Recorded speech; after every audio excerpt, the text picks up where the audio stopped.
Shalom, chers auditeurs de l'émission Kanguka. Aujourd'hui, nous sommes lundi et vous allez tout de suite écouter l'émission de ce matin. Soyez bénis.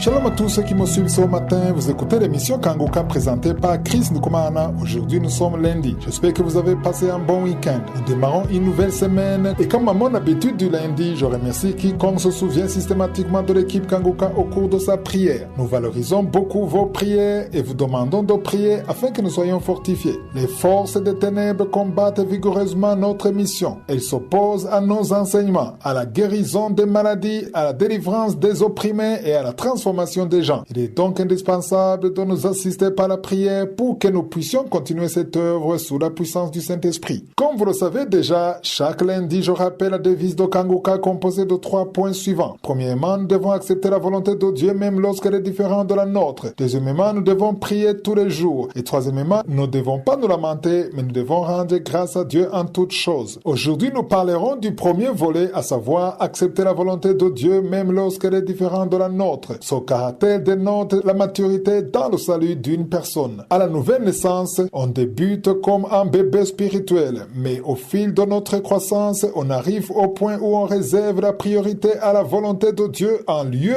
et place de la nôtre. Nous avons tendance à faire notre volonté. Toutefois, quand on s'humilie au point d'accepter la volonté de Dieu, même quand elle est différente de la nôtre, cela est bon signe de maturité. Il n'est pas facile de dire « je me prive de ceci » alors que tu en as besoin. Il y a des choses que ta chair souhaiterait avoir, mais tu peux arriver à un niveau où tu déclares « Je veux faire la volonté de mon Créateur ». J'aimerais illustrer mon propos avec le passage de 1 Samuel chapitre 8 auquel j'aime revenir fréquemment, car c'est un passage qui nous montre clairement comment les gens dans leur nature ont souvent tendance à devenir indépendants en prenant leurs propres décisions. Cependant, Dieu ne veut pas que nous soyons indépendants. Il veut que nous fassions sa volonté. Ton Créateur veut devenir ton Seigneur. Toutefois, nous les êtres humains ne voulons pas qu'il en soit ainsi. Nous cherchons à devenir nos propres conducteurs et à faire notre seule volonté. Une chose semblable est arrivée aux Israélites. Le plan de Dieu était que les Israélites vivent sans roi, car Dieu allait être leur roi. J'en ai déjà parlé quand nous avons étudié le livre de Samuel. Aujourd'hui, j'aimerais encore y revenir pour vous rappeler que nous devons accepter la volonté de Dieu même lorsqu'elle est différente de la nôtre. Cela signifie que c'est Dieu qui doit être notre roi, c'est lui qui doit nous diriger en toutes choses. Au cours de l'étude du livre de Samuel, qui peut être consulté dans les archives sur kanguka.com, à l'intention de ceux qui n'étaient pas en notre compagnie durant cette période-là, nous avons beaucoup bénéficié d'un enseignement de qualité de par son contenu. Le chapitre 8 décrit la rébellion du peuple et son refus de la direction de Dieu en disant « Établis sur nous un roi pour nous juger comme il y en a chez toutes les nations ». Dans 1 Samuel chapitre 8 versets 6 à 8, le prophète Samuel s'est attristé quand il a entendu les Israélites dire qu'il voulait un roi pour les juger. Néanmoins, au verset 7, l'Éternel dit à Samuel « Écoute la voix du peuple dans tout ce qu'il te dira, car ce n'est pas toi qui rejette, c'est moi qui rejette, afin que je ne règne plus sur eux. » Dieu s'est attristé aussi bien que Samuel. Au verset 8, il a continué en disant « Ils s'agissent à ton égard comme ils ont toujours agi depuis que je les ai fait monter d'Égypte jusqu'à ce jour. Ils m'ont abandonné pour servir d'autres dieux. » J'aimerais que vous reteniez que quand vous refusez la direction de Dieu, Dieu vous considère comme si vous serviez d'autres dieux. C'est comme si vous étiez dans l'idolâtrie. Quand tu refuses la direction de Dieu en priorisant tes pensées, ton intelligence ou ta volonté, tu mets Dieu de côté et ce dernier considère que tu es dans l'idolâtrie. Il y a des fois où tu deviens ta propre idole, surtout quand tu refuses de marcher dans les pensées ou dans le plan de Dieu et choisis de suivre ta propre volonté. Comme le voyons, l'attitude des Israélites a déplu aussi bien Dieu que Samuel. Il en est de même aujourd'hui. Quand tu refuses de suivre la volonté de Dieu, mais que tu préfères au contraire suivre ta propre volonté en ignorant la volonté de Dieu, j'aimerais te dire que cela déplaît à Dieu, car il veut être ton roi, que tu sois son enfant et que tu marches dans le plan de sa volonté. Voilà donc pourquoi j'aimerais vous encourager à prier au quotidien et à chaque fois disons à Dieu, nous voulons marcher dans ton plan, même si cela nous déplaît ou nous est difficile, et fortifie-nous à cet effet. Nous devons prier et demander la force du Saint-Esprit afin que nous puissions marcher dans le plan que notre Créateur a établi d'avance avant la fondation des cieux et de la terre.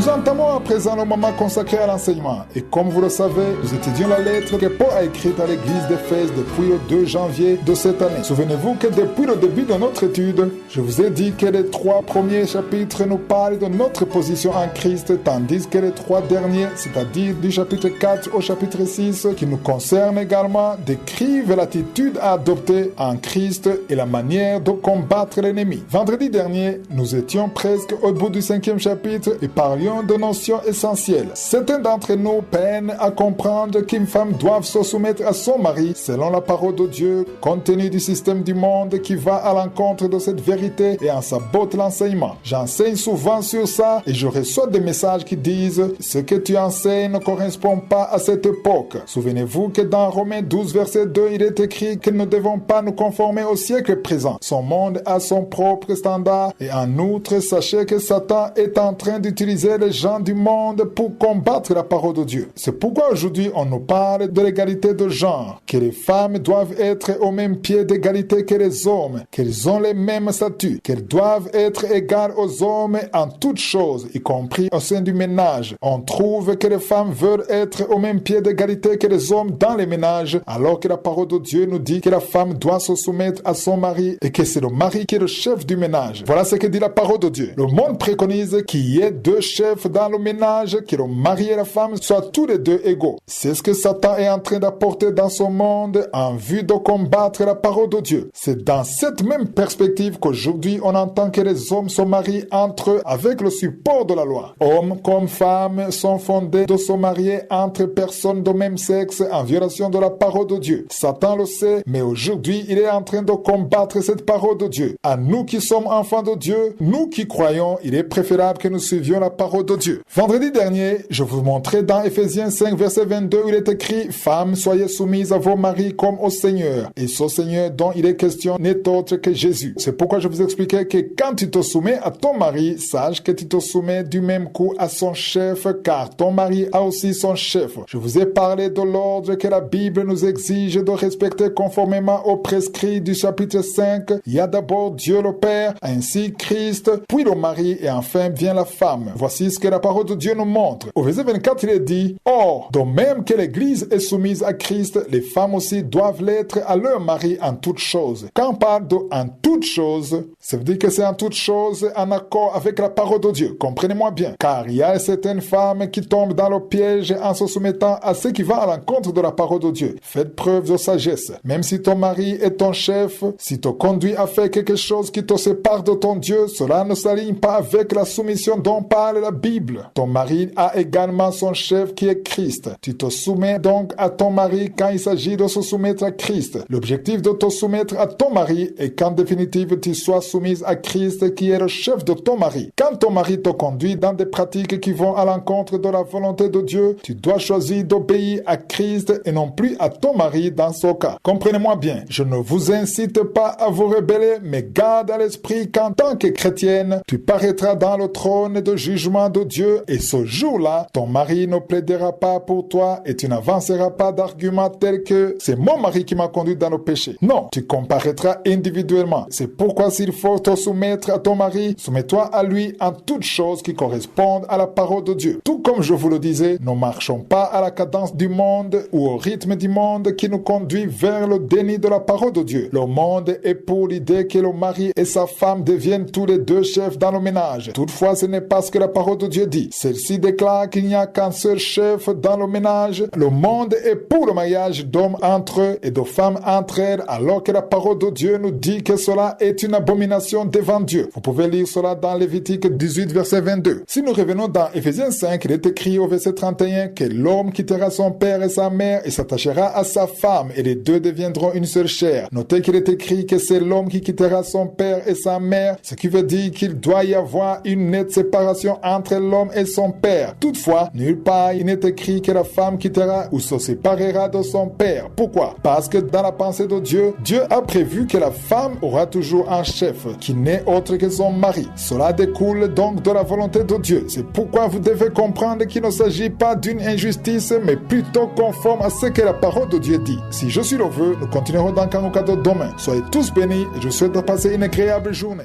J'espère que vous avez été édifiés. N'oubliez pas de cliquer sur la cloche afin d'être averti chaque fois qu'une nouvelle émission est postée.